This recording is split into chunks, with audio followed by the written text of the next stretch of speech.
那你负责让蓉蓉撤诉。那你负责让罗琦撤诉。一言为定。哎，那笔钱怎么办？你既然帮蓉蓉看协议，那你也应该看过那份保密协议吧？我看了，但是我坚决反对由你来付钱付给蓉蓉，没有这么解决问题的，这样违反了我的原则。罗琦不是外人，她是我姐，我们手足情深。那也不行。你就这么想？就当是罗琦跟我开口了，我给了他一笔赞助款。我不同意你们这样解决问题。亲兄弟都要明算账，亲人之间就应该学会算账。不，但是如果你现在想让罗琦拿出这笔钱，这是不现实的，他没有。我有说过让罗琦还钱吗？那你什么意思啊？我跟蓉蓉已经商量过了。蓉蓉说不要这个钱了，这对蓉蓉不公平。我觉得这一笔钱应该算作投资款。投资？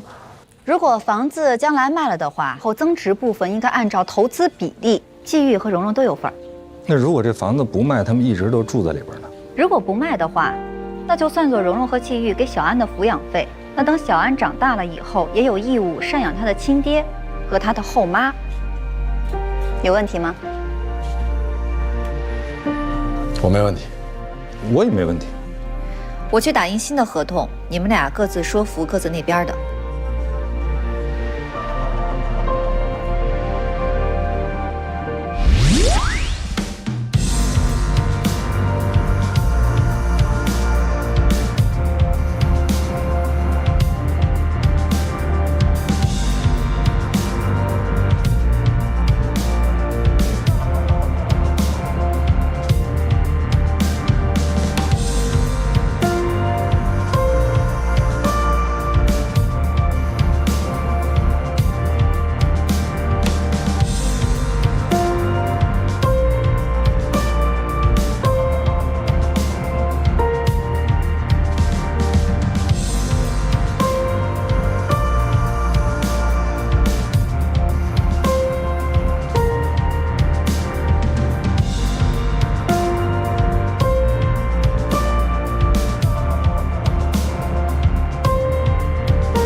谢谢你看过来。不客气。你也早点回去吧。我为什么要早点回去？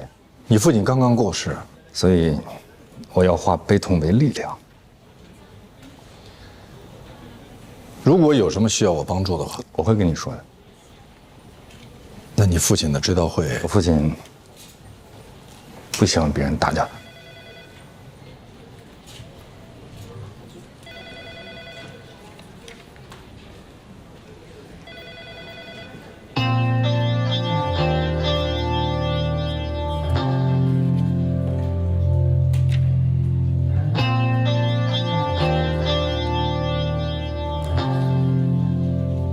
妈，我真是求您了。何赛老师好像也喝这个吧？好。你看人家高峰，为了跟何赛老师保持一致，咱们做律师的啊，要注意形象。减肥的常经茶，减肥的，哎，你够瘦了，你不用减。我们的形象茶。干嘛？走了，开会了，赶紧走了。哎，妈，那边叫我呢，我去开会了啊，咱晚上聊啊。哎，好嘞。怎么了这是？我妈，天天给我找事儿，7大姑8大姨，各种免费法律服务。我们家也是，我妈还跟我说，找律师一定要找自己认识的。哎，那要是家里没有干这一行的呢？那就找熟人介绍呀。我跟你们说啊，咱们幸好是律师，我舅舅医生，街坊邻居头疼脑热、发烧住院都找他，那一天天的，咱们就别抱怨了啊。是，其实咱们没什么可抱怨的，咱们律所连罗宾和何塞在内都不能免诉，家里人说低了就低了，又不能谈钱，又得随叫随到，不管大事小事，占理不占理，咱们都得去。何帅老师，你们最近特别闲呀，是不是？哎，你最近在忙什么？啊，我最近在忙一个保健品的案子，您吃吗？啊，不吃。具体说说。不过什么？保密啊？罗宾不让你告诉我，还是说你要去请示罗宾才能告诉我？不是的，您误会了。只不过是因为这个案子，罗宾老师他还没同意我做呢。为什么啊？可能跟龙科有关系。什么关系？那个保健品是龙科的客户。那有什么关系？做啊，他不让你做，我让你做。何塞老师，不用写。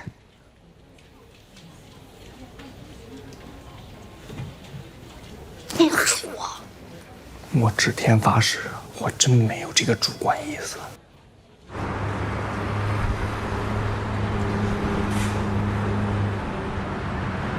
何塞知道你要当主任了吗？还不知道，你怎么知道他还不知道？感觉那你觉得是不是应该在正式公布之前先告诉他一下？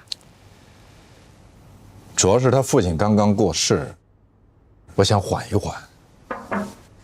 你们在议论什么？没议论什么。我去接个电话。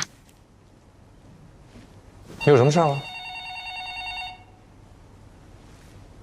你们有事瞒着我？没有啊，没有。那为什么我一来，丽娜就出去接电话了？他有工作，你听到他的电话响了。好吧，你为什么不同意黛西做保健品的案子呢？我是觉得像这种案子，我们必须要慎重，否则被对方抓到把柄，告我们一个损害商誉，可就麻烦。如果你有顾虑，我带着黛西一起干。何塞，我是觉得像这种案子，起码不能大张旗鼓。你是说不要打草惊蛇？对不起，打断一下，我得马上回去一下。我们小区的物业和业主委员会打起来了，我是业主委员会的负责人。为什么打起来了？物业要卖小区的车位。我陪你去。我也去。不用，又不是打群架，你忙你的。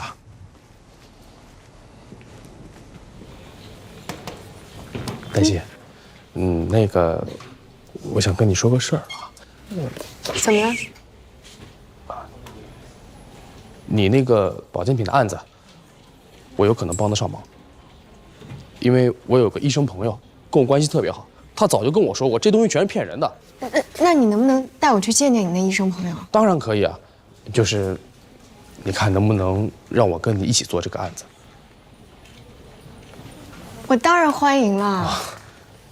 只是你可能不太了解我这个人啊，我特别喜欢做这种案子，没有钱都愿意。不是这个原因，高峰。只是我不知道这个案子它最后会怎么样。你要是知道结果，那还有什么意思啊？我就喜欢做有挑战的事儿。何塞叫你，叫我？对啊，他说让你带上保健品的案子。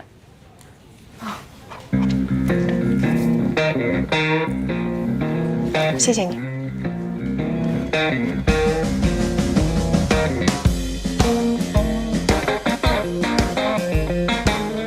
我跟罗宾说过了，他同意我来负责这个案子。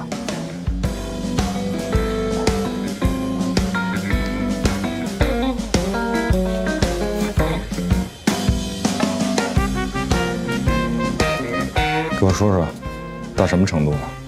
这个案子呢，一开始我是从麦飞那里知道的，然后呢，现在有好多老人，他们都陷入到了这个案子当中。哦，对了，我在会议室的时候，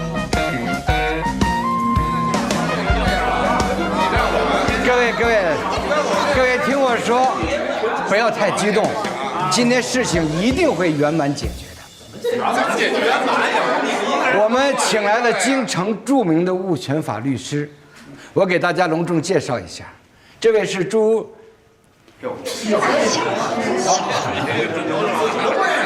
晓荷律师，来，有请。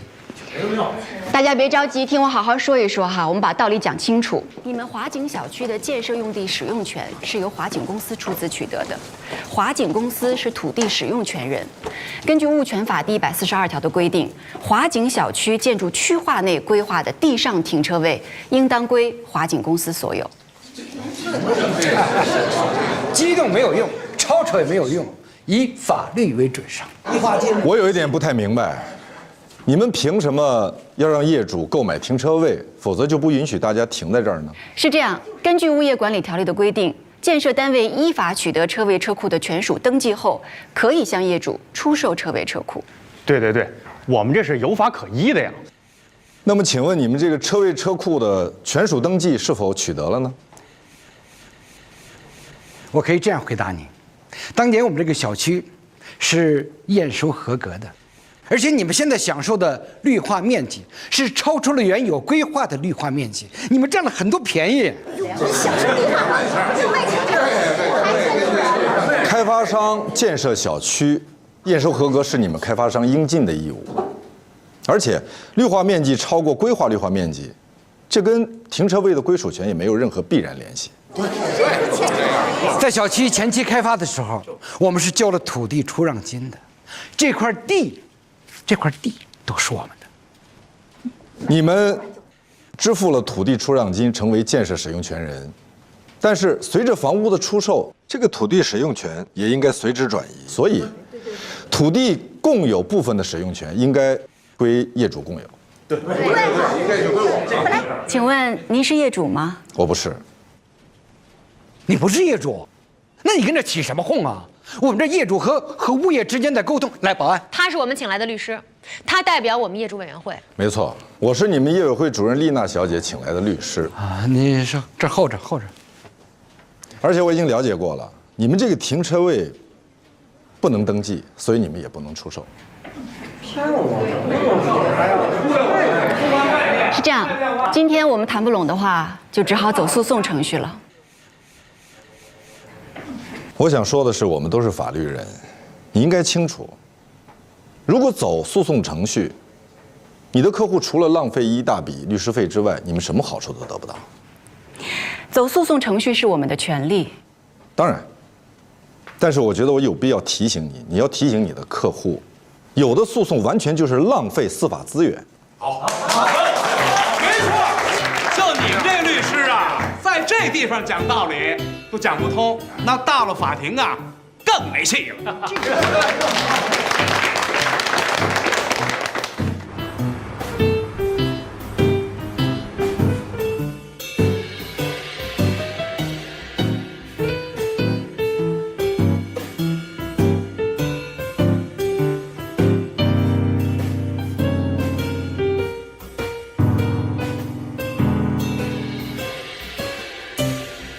这是你让我们必须填的亲属和同事关系的调查表。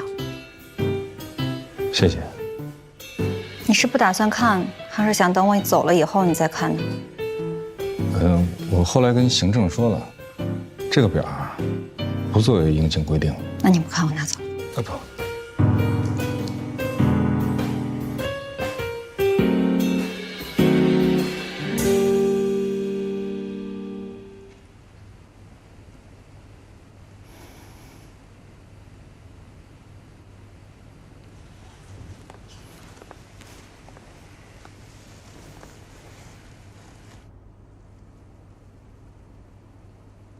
我记得我母亲去世的时候，我不在她的身边。我觉得她根本就不理解我。我和我姐之间，她更喜欢我姐。后来，我就回去奔丧了。每一个人见到我都跟我说我长得像我妈。说我母亲生前的时候，可他们都在夸我，包括以前我认为对的，他认为是错的。我们还发生过很多次激烈争吵的事情。其实，在他心里面，他是认可的，甚至是欣赏的。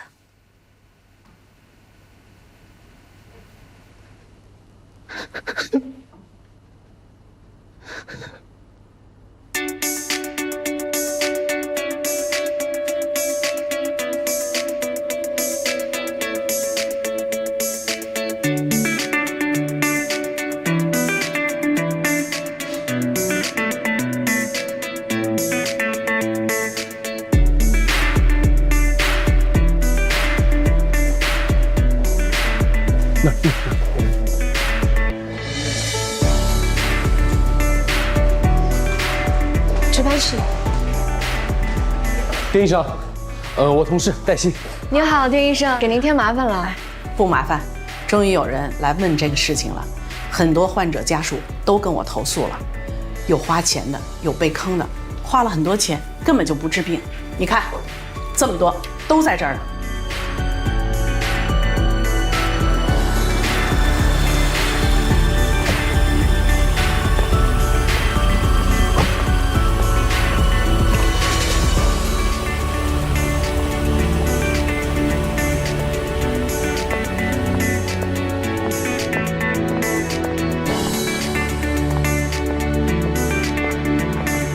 先生，有2杯咖啡。谢谢。丽娜，给你的。你怎么知道我最近喜欢喝这个口味啊？我最近擅长读心术。那你猜猜我现在想什么？不知道。你不是会读心术吗？我家最近换了好几台 DVD 机，人家告诉我，要买那种纠错功能最强大的，否则很多盘都读不出来的。你说我是盗版？我只是说我还需要进一步提升我的纠错功能。你记不记得你曾经答应过我，如果有一天你当了老大，提升你为首席鞭策师，我要进管委会？不可能。我是说，你连律师都不是。进律所管理委员会不需要必须是律师，这是我们全警的惯例。你可以打破这个惯例啊。我想接个电话。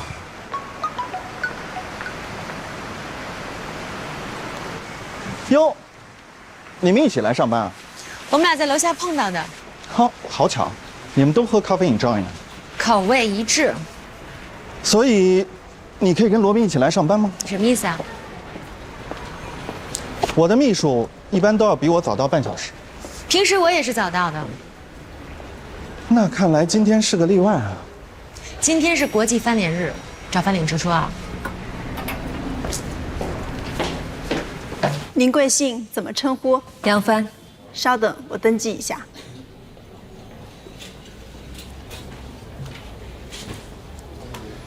请问您是找罗宾律师吗？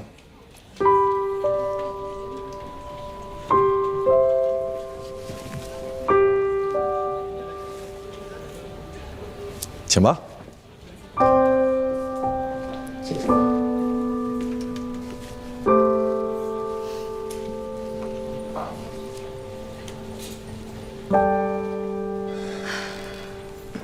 怎么样，还满意吗？我有一个要求，你说。我只做骨干律师，不做高级合伙人，不进律所管委会。我只向你一个人汇报工作。你觉得我的要求是高还是低？我是觉得，这么一位连续5年入选亚太地区反垄断与竞争法业务的第1等领先律师，怎么会甘心来只做一个骨干律师呢？节省沟通成本。我跟其他高级合伙人沟通一下。你也可以跟他们说是客户的要求。客户？新客户吗？对。新客户在哪里？在你同意我的要求以后。我已经同意了。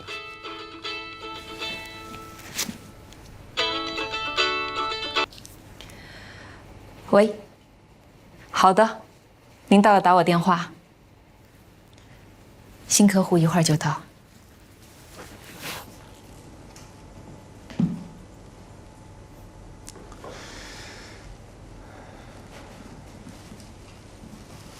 我知道你原本给自己制定了一个1到2年的休整期，但是你还是来了，所以说谢谢，谢谢你肯来帮我。别这么说，你也帮过我。那这么说，你是来还人情的。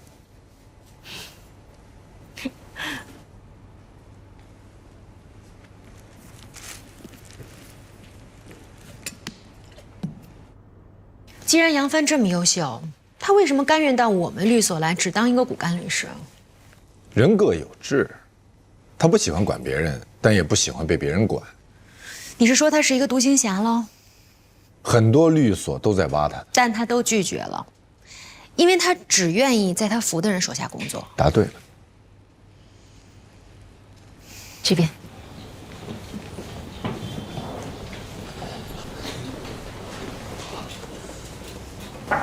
罗律，我们的新客户。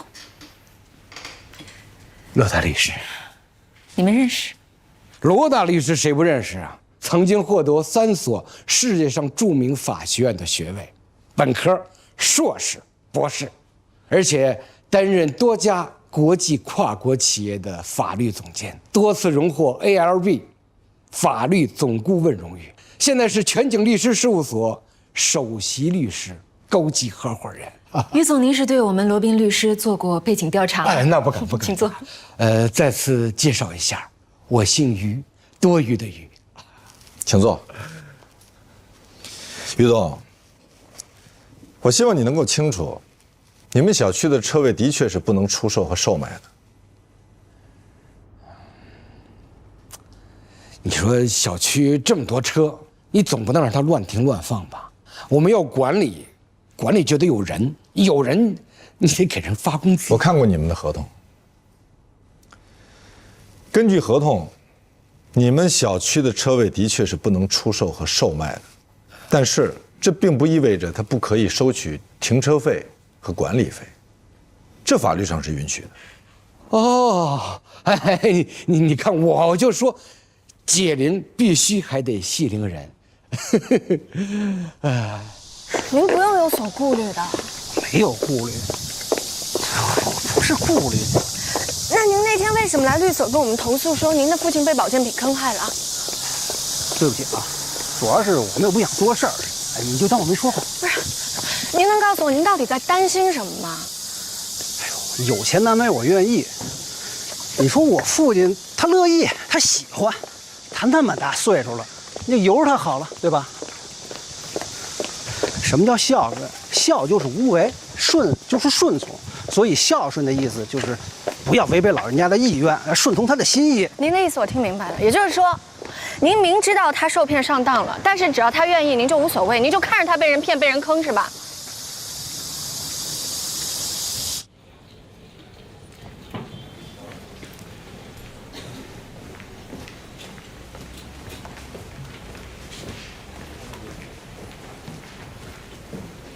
这边。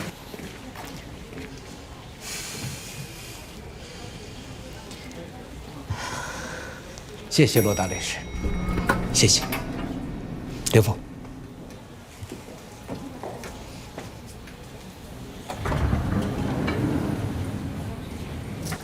我都知道，我都还没说。他是大客户，他说的有道理。你可能需要去做你秘书的工作。你知道我是对的。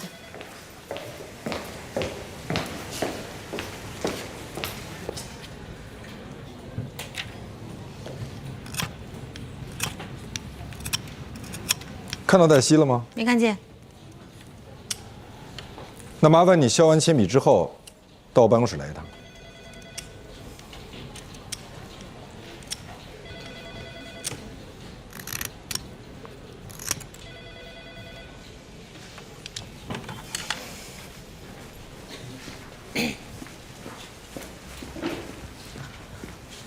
他是我们的敌人，你怎么能跟他在一起呢？他姓于，叫于多，是我们的客户。我鄙视你。笔试完了，麻烦你回到座位给我的助理打个电话，问问他怎么还没来。他说他今天会晚一点到。为什么呢？我没问。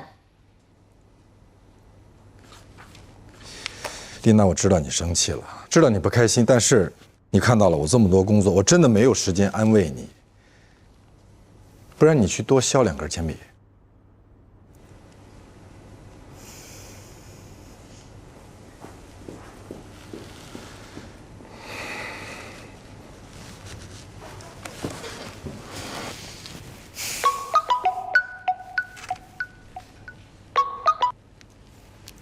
喂，李总，怎么了？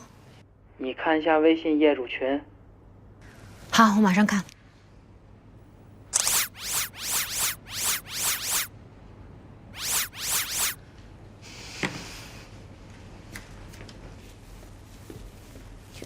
是你给他们出的主意吧？他们是我的客户，我是他们的法律顾问，这是我的工作。你昨天还代表我们业主委员会呢。我们之间并没有任何委托协议，我也没有收你们业委会1分钱。昨天我纯属是路见不平，拔刀相助。然后你就把拔出来的刀插我们身上。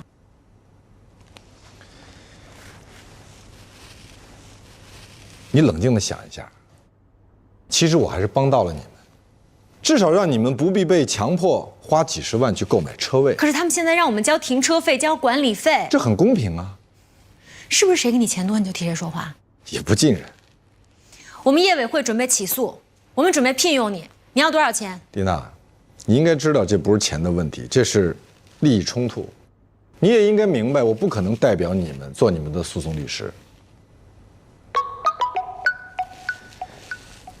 不好意思，我要接个电话。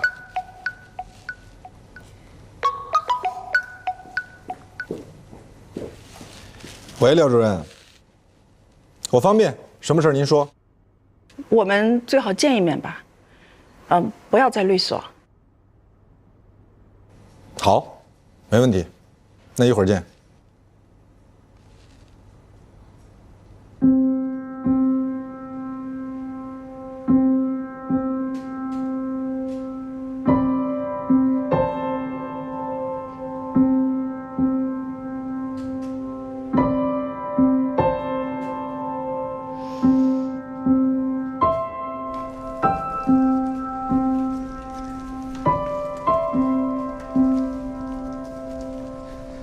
廖主任，哎，叫佳明姐，坐吧，喝点什么？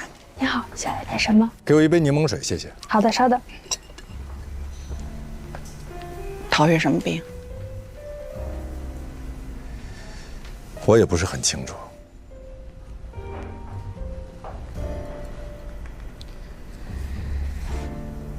以后就该管你叫罗主任了。还在走程序呢。迟早的事儿，毫无悬念。你好，你的柠檬水。谢谢。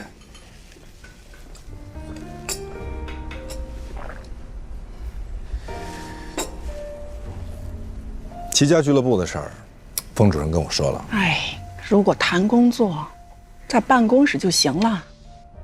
那您找我来，是想跟我谈什么事儿？也没什么大事儿。这一转眼，半辈子就过去了。时光荏苒，岁月如梭。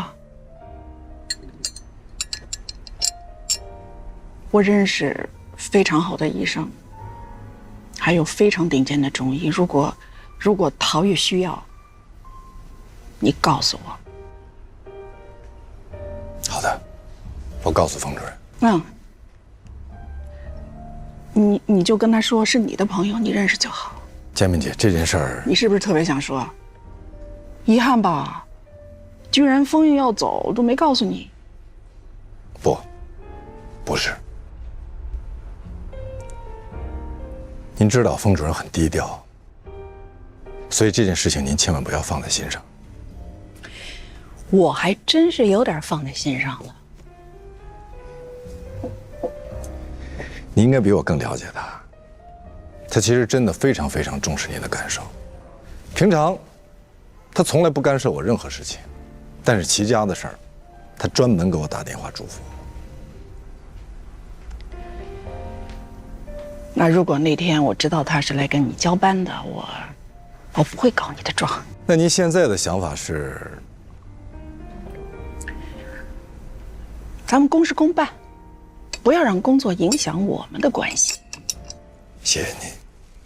律师函我就直接交给你了，你们删除在网络上公众号发表的攻击我们客户的文章，承认错误，写个道歉信，这事儿就结束了。但如果不呢，就要承担法律后果啊。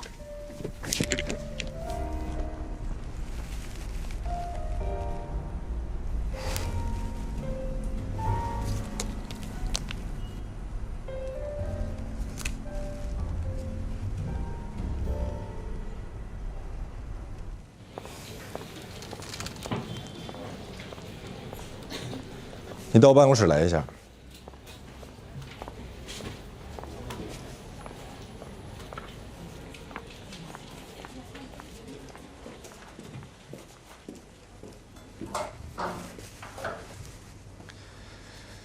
我现在有时间回答我你的问题。现在没有问题了。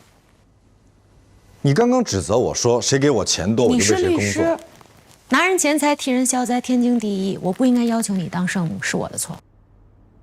你的错不是在于你要求我做圣母，而是在于你要求我做圣母被我拒绝了以后，指责我不公平，缺乏正义。谁给你钱，你替谁工作？你还谈什么公平正义啊？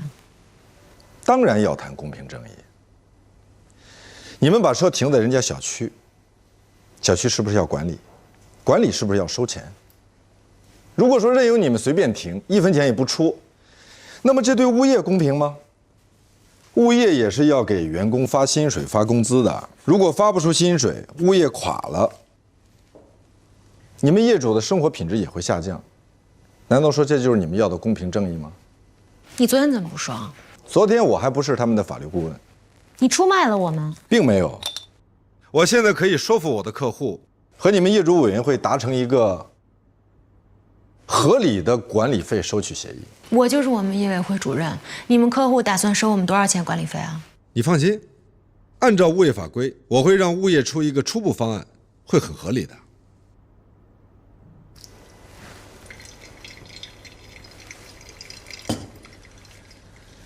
要珍惜给你的敌人做律师的朋友。那我等你们的方案。正确。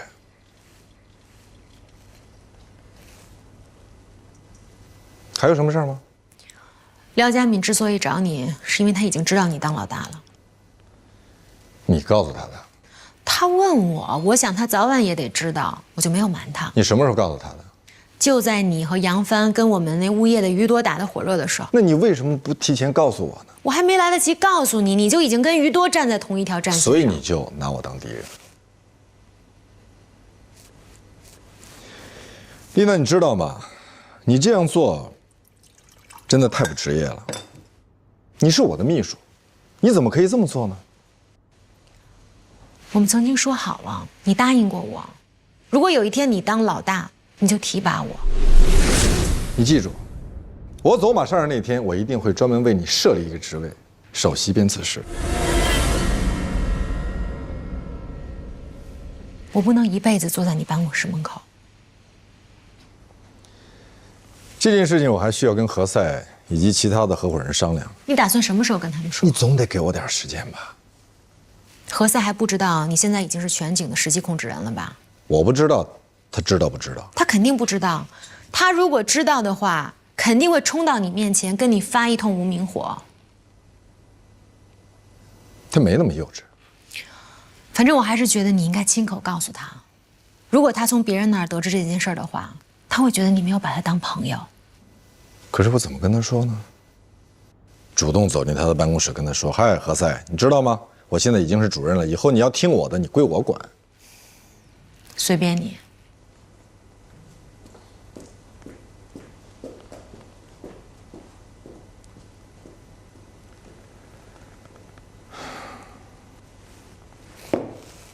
好的，黛西。好，你回来之后，我们马上开会碰一下这个事儿啊。好，再见。哎，这黛西是真不错啊，她跟高峰一块儿找到了一个医生，这个医生详细的跟他们说了齐家保健品是怎么害人的。廖佳敏找了我，给了我一份律师函。咱们当律师的还怕律师函吗？不是，那是什么？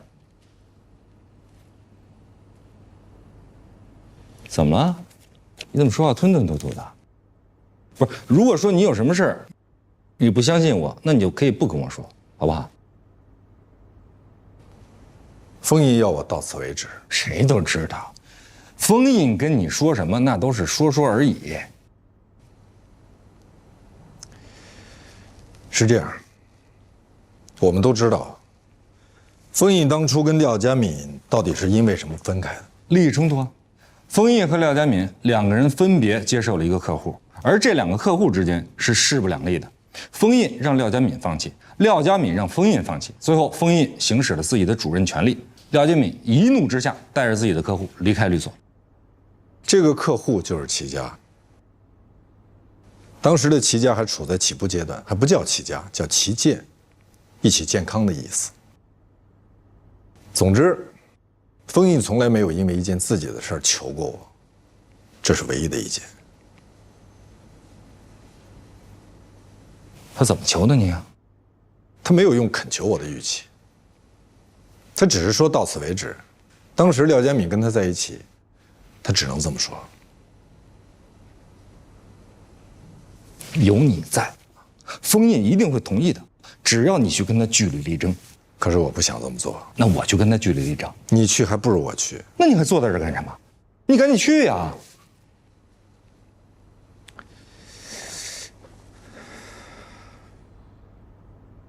何塞，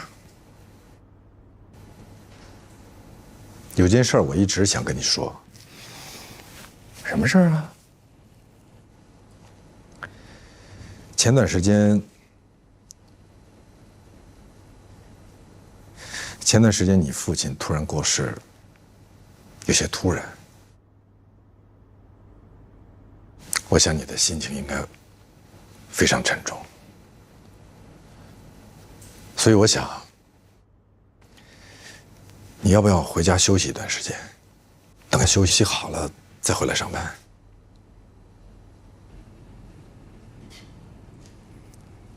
谢谢你，但是你不了解我父亲。在我上学的时候，我父亲他最希望看到的就是我写作业。现在，我想他最希望的就是看见我坐在办公桌上，我在工作。我没有沉浸在痛苦当中，不可自拔。真的，我没事，我真的一点事都没有。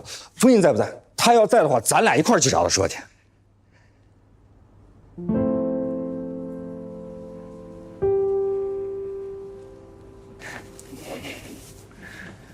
维维，你怎么了？是我父亲去世了，又不是你。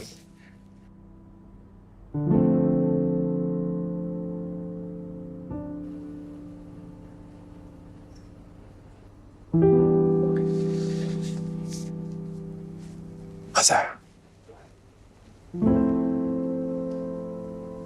封印离开了。啊？封印他也……你别理解错了，不是你想的那个离开，是离开律所的离开。啊，那他离开律所，他去哪儿了？回家。回家去照顾陶月。那我们律所谁来管理？谁来当主任？